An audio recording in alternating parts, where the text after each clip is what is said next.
Hi, everyone. Welcome to this interview with Malini Sur, and we are going to talk about mobilities, climates, and infrastructures.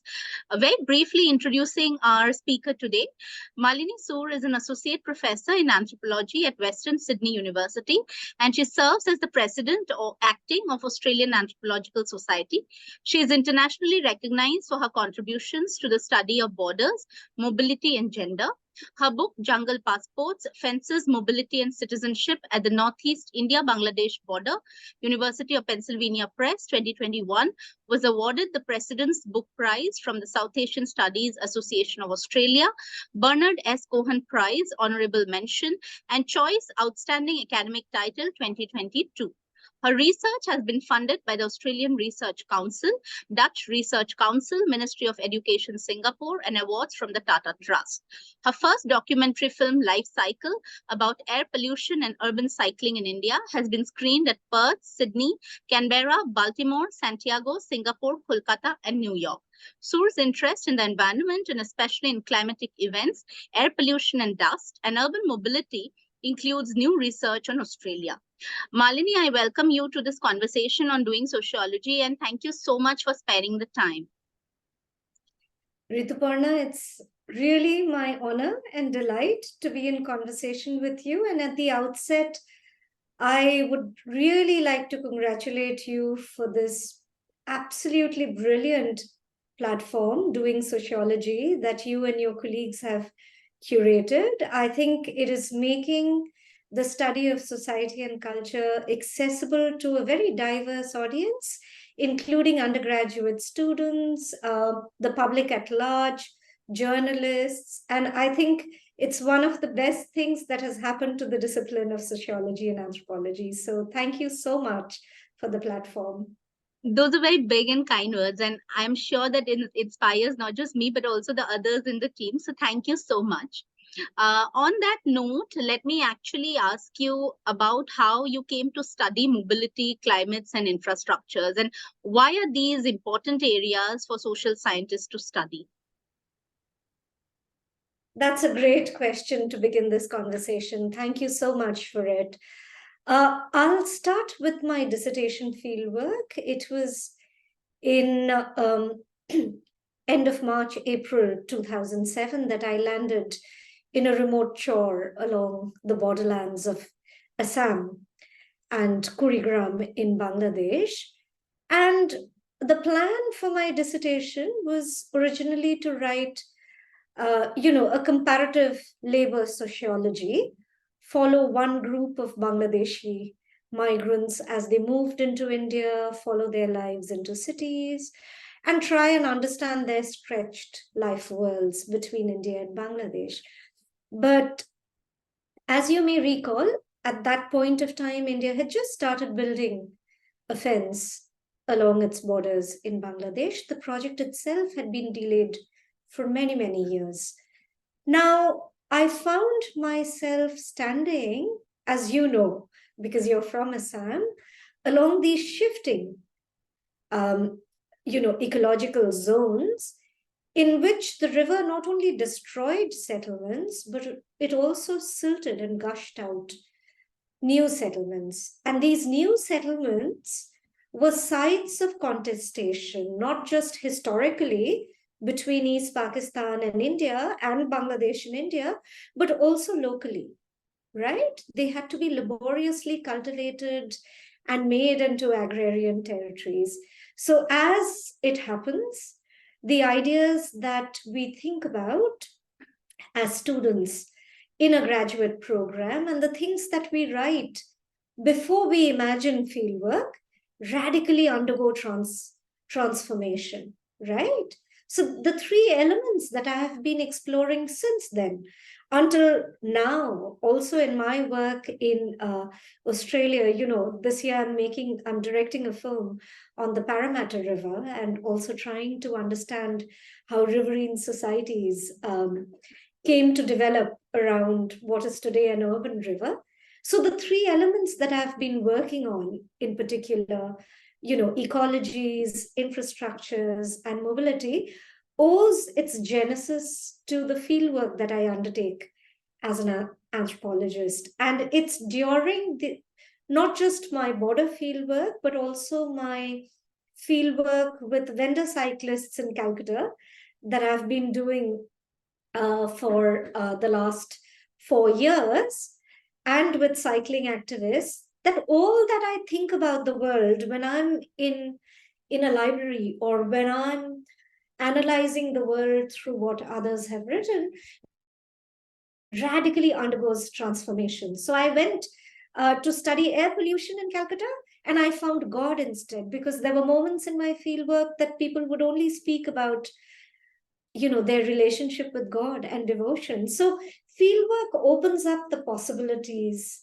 of understanding the world from bottom up. And the concepts that I work with emerge from the vernaculars and the lived life worlds of people that I study. And in my own writings, I try to work as closely as possible with my ear very close to the ground, and the theorizing comes from there. So, my fieldwork along India-Bangladesh borderlands, my fieldwork in various construction sites, both in Kolkata and in the city of Parramatta, where my university is located. These are spaces that impinge upon the way I think, and people whom I interact with in fieldwork, people who accept me in their lives and who open their worlds to me, are the people who then define my concepts as I progress as an academic. I think it's very interesting that you bring up fieldwork, because I also wanted to ask about how you do your fieldwork with particularly mobile groups and communities. If you could talk a little bit about it. Thank you so much. Initially, if you look at the classical mode of fieldwork, whether it's sociological or anthropological, it has always been tied to questions of place and questions of culture in very demarcated ways. So let's say the conventional mode of doing fieldwork has invariably been spending long, kind of cycles of time with one or, two communities, and in circumscribed places. But as you know, through the 80s and the 90s, the worlds that people started living in and the societies that they came to inhabit rapidly transformed with what we know now as globalization, right?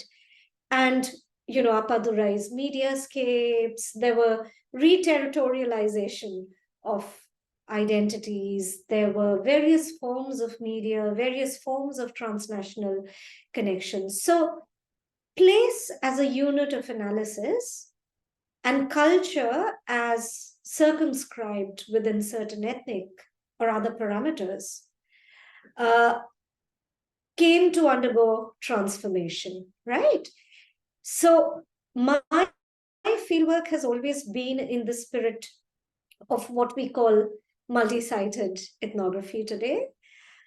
Here you might think about George Marcus and Sheba George's seminal contributions to understand how we can continue to hone the craft of fieldwork, especially ethnographic fieldwork, across sites and countries and places and regions and people, while remaining true to the methods that are fundamental to it.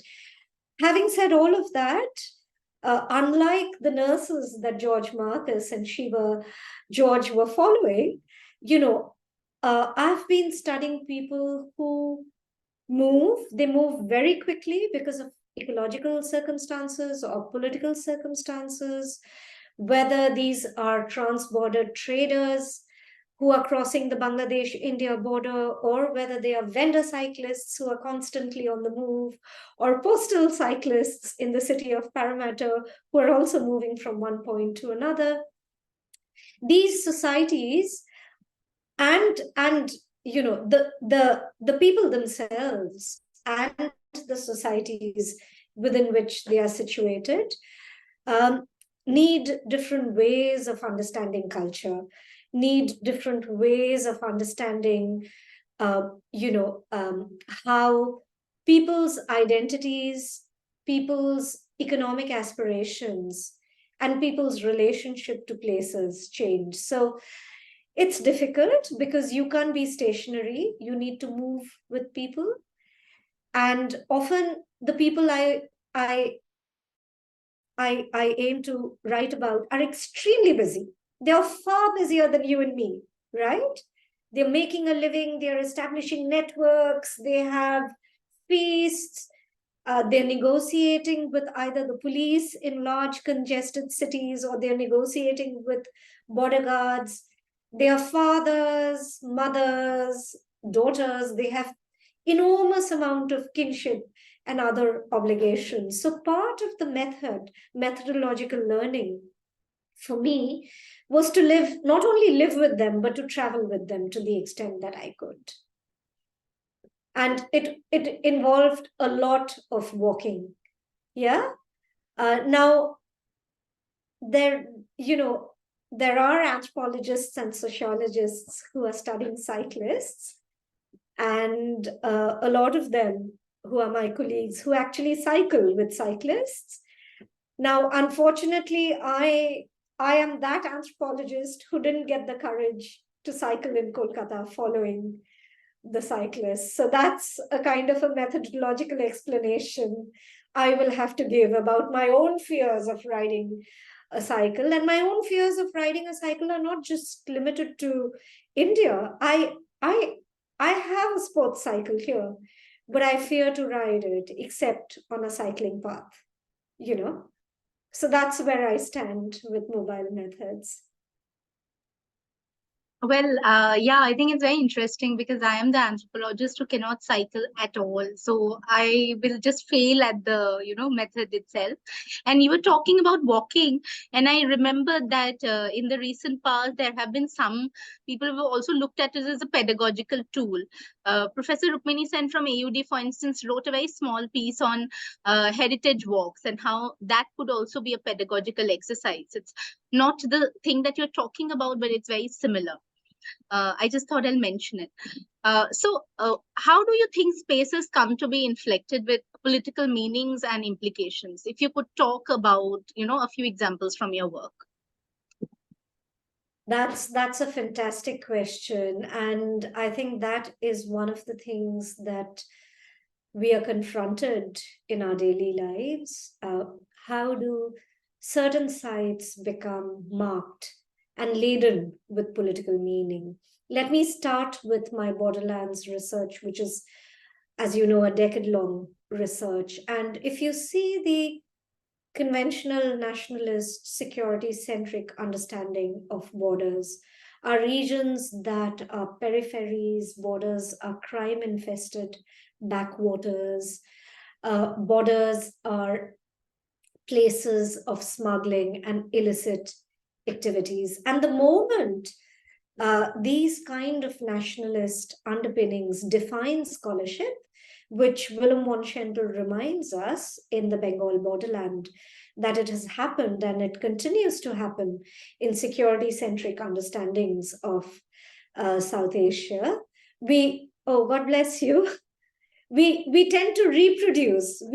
Scholars tend to reproduce official narratives, right?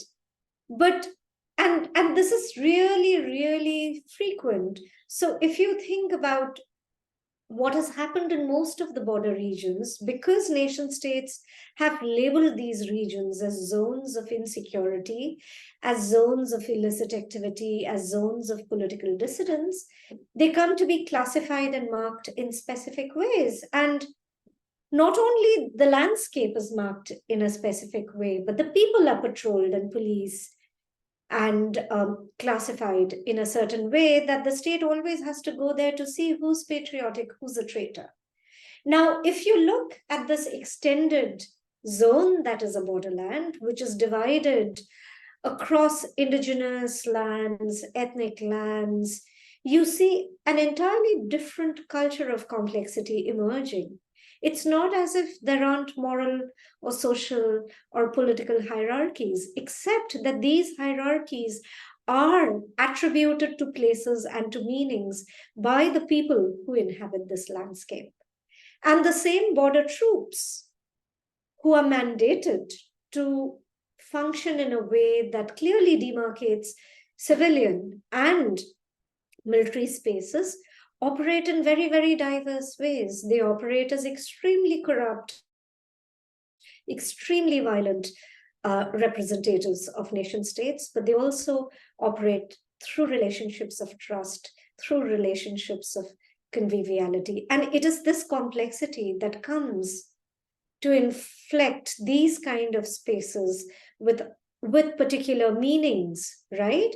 But this kind of a constant fluctuation of a space being a crime infested backwater and then becoming an ordinary village, which actually these places are, where people follow the routines of rural agrarian life as they do. This kind of code switching between the two also make borderlands extremely unstable places. Now, let me give you another illustration of how do places get inflected with political meaning. Look at the entire market setup that we have in India, right? A lot of the market transactions that happens in Indian cities are transactions that operate with very, very profitable undercurrents, not just for the police or for the market committee, but also for the producers and the sellers of goods, right? And these kind of marketplaces, what we call the informal economy in India, provide anthropologists and sociologists a very good opportunity to think beyond the passivity and the victimization of the urban poor. So if you try to study the diverse ways in which places come to be classified, whether you're in a remote, rural, agrarian, or a pastoral region, or whether you're in a densely congested city, let's say you're in a gated community, you understand the diverse ways in which places can come to be inflicted with political meanings. Right. Again, a question that's perhaps connected. How do people negotiate with both states and then planners when it comes to mobility in, South Asia's agrarian borders and Indian cities? That's an excellent question. I think a lot of the logics of mobility and territories of passage, whether in a congested city, who's going to sit at which stall in a market? How is that defined, right? How am I able to negotiate a road that is close to cycles and cyclists, but I'm able to move through it on various occasions? I think it brings us back to a certain ecology of mobility, right? And these ecologies of mobility are invariably bottom up, right? It's absolutely not what the planners intended in the first place. So the grids, the parameters, the maps, the cartographic exercises through which we demarcate spaces, whether in borders or whether in cities, are vastly different from the negotiated terrains that emerge when people and the state work out parameters of moving through these. Now, let me give you one illustration from the India-Bangladesh borderland. In a specific stretch of the borderland that divides indigenous Garo lands, and here we need to remember that the Garos may be quote-unquote scheduled tribes in India and regarded as indigenous, but on the other side in Bangladesh, they're ethnic minorities, right? And this kind of a distinction makes the borderland a far more fluid space than India and Bangladesh had intended. So you have a very common expression among Garo societies called jungle passport or jungle passport. The use, at a very simple level, it's the use of the forest camouflage of the region to move between India and Bangladesh. But at a deeper level, it talks about a completely different understanding of the mental, the ecological, and the political map that people use as they negotiate between two national territories. And all of it draws back from questions of ethics, from questions of morality, from questions of a shared sense of using trans-border resources, but not claiming land as political territory, right? So this is one illustration. Now, if you look at cities, you will find in many cities, people would like dedicated cycling lanes, right? And this move for a dedicated cycling lane is coming primarily from activists, from middle-class cyclists, and from other constituent elements of civil society who quite rightly feel that there should be cycling lanes so that cyclists themselves are protected against larger vehicles that cause injury, that cause death, right? But having said that, there are also cyclists who maintain their own ecology of movement. They carry goods, they carry volumes of goods, heavy goods, and they move through traffic in ways that speak to a certain ecology of urban mobility. Does that answer your question? Yeah, sorry. I was just trying to unmute myself. Yeah, it does. I also have a bunch of other questions with regard to Indian cities and, your research on cyclists and their relationship to these cities, because traffic is an important part of it. How do you think the rules and regulations, take care of the bicycle riders, or do they at all? Do traffic planners consider that a working class group of slow cyclists help these cities set in motion every day, because we take it for granted? Also, how does the story of Kolkata's cyclist highlight the relationship between urban spaces and class in general? Oh, those are lots of very, very important questions. I'll try and answer them one by one, but terrific questions. So I think the first thing we need to understand as far as traffic planning is concerned is that, at least in the city of Kolkata and several other cities in India, cycling is seen as an impediment to traffic because it's seen as a slow moving vehicle along with hand carts, push carts, and what have you, that impede the movement of, pardon me, motorized traffic, right? Now, that's a complete misnomer, because if you see the pace at which motorized traffic moves throughout the day in a city like Kolkata, it moves at a very, very slow pace itself, right? So classifying bicycles and equating it with push carts or hand carts are illogical, right? Also because cyclists move faster than push carts and hand carts. But push cart and hand cart vendors are never penalized because they have, their employers are big businesses which bribe and patronize the police stations. So you have an environment in which cyclists and vendor cyclists are being penalized.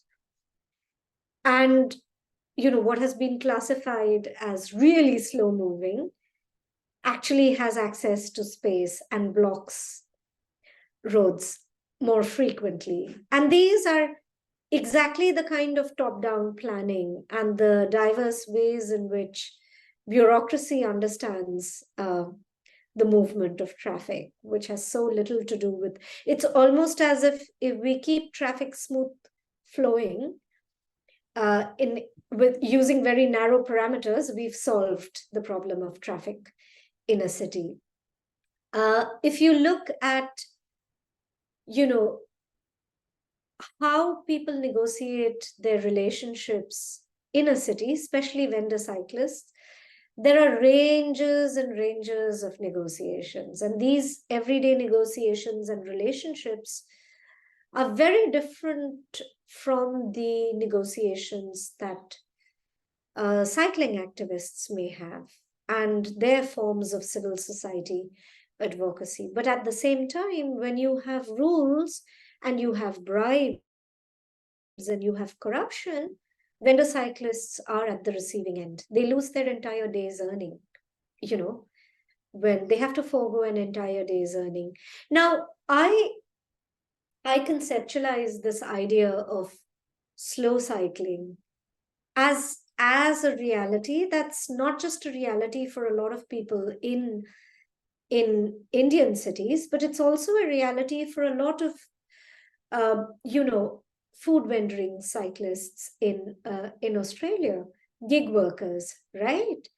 In Australia, and most of them are international students. They are non-white, right?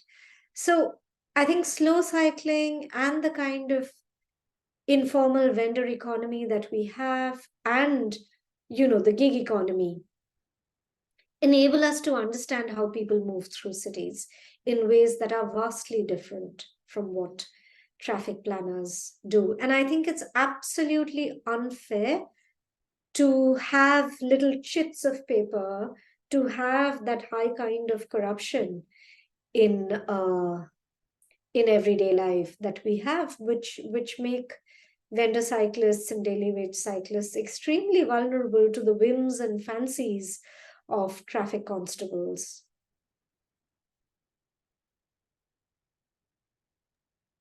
Right. So, do you think, because you've been working on cycling and cyclists, does this activity challenge how we look at dominant ideas of urban mobility? I think it does. To a great extent, it does, because, um, you know, if you understand every urban space through a bureaucratic and a documentary logic, right? Uh, you don't get to see the real picture, as James Scott has reminded us over and over again. It's a very, very myopic way of understanding cities. And I feel very encouraged about what is coming out in sociology and anthropology on urban India and urban South Asia in general, which offer us absolutely novel insights to understand cities. Right. So, last question. You're also a photographer and a documentary filmmaker. Could you tell us how we can use these forms of media to advance teaching? And how does your documentary film life cycle explore the role of bicycles in the everyday lives of the city dwellers in Kolkata? That's a great question. So I really took up photography seriously while I was doing fieldwork in the India-Bangladesh borderlands. And at that time, I had to be very careful because there are sensitive spaces that you can't photograph, right? And there's also a sensitivity when you're photographing people you live with, right? They entrust, they not only open their lives to you, but they entrust their safety and their well being to you, because you are documenting, you are recording their lives visually, right? So there are ethics involved in that. So one needs to be very, very careful. And the same kind of ethics applies to making a film. And I think both photography and there's a whole field of visual anthropology, and there's a whole film of field of digital anthropology. You had an older stream of anthropology which did technologies, and you can see how these things are coming together in very interesting and diverse ways now. And I think what we can learn is Photographs and films don't just punctuate your teaching with interludes and creative interruptions. I think they are fundamental to teaching anthropology, right? Because they are fundamental to a critique of anthropology, right? The photographs that anthropologists have taken 150 years ago serve as a critique of race, as a critique of white supremacy, right? And you bring visual material into classroom teaching with a critical eye that enables you to understand and comprehend the history of a discipline through a critique of the discipline, right? But it also enables you to understand certain fundamentals. I'll give you an example. When I took a lot of photographs during fieldwork that I thought were a part of my leisure time. But when I think back and try to make sense of post traumatic stress after my fieldwork, these images played a fundamental role in enabling me to put together an anthropological argument that was rooted and situated in a fieldwork context. So, films, again, when we show films on a theme, we are not just inviting students of anthropology, you're not just entering people's worlds, their everyday lives, their politics, their cultures, their sense of fashion, the ways in which they are earning their livelihood, but you're also entering into their moral worlds. You are actually gaining insights into how they arrive at certain formulations and why they arrive at certain formulations, right? And those are not just mere glimpses that serve as illustrations of how society operates, but the visual medium is absolutely fundamental to understanding, the discipline, understanding the particular subject under discussion, whether it's everyday life and livelihood or it's transnational fashion. It's absolutely fundamental to it. So for me, both photography and film are not just interludes that or interruptions that help punctuate my teaching. They're absolutely fundamental to my teaching. Thank you so much for that response. I think it's very reassuring, particularly for newer people who enter the field and are, excited about trying new methods. So again, thank you so much for having this conversation. It was very different in terms of how we looked at urban mobility and spaces, and it was great to listen to you. So thank you once again. Thank you, Rituparna, for inviting me. I'm absolutely delighted to have this conversation, and I learned so much from your questions. Thank you. Thank you.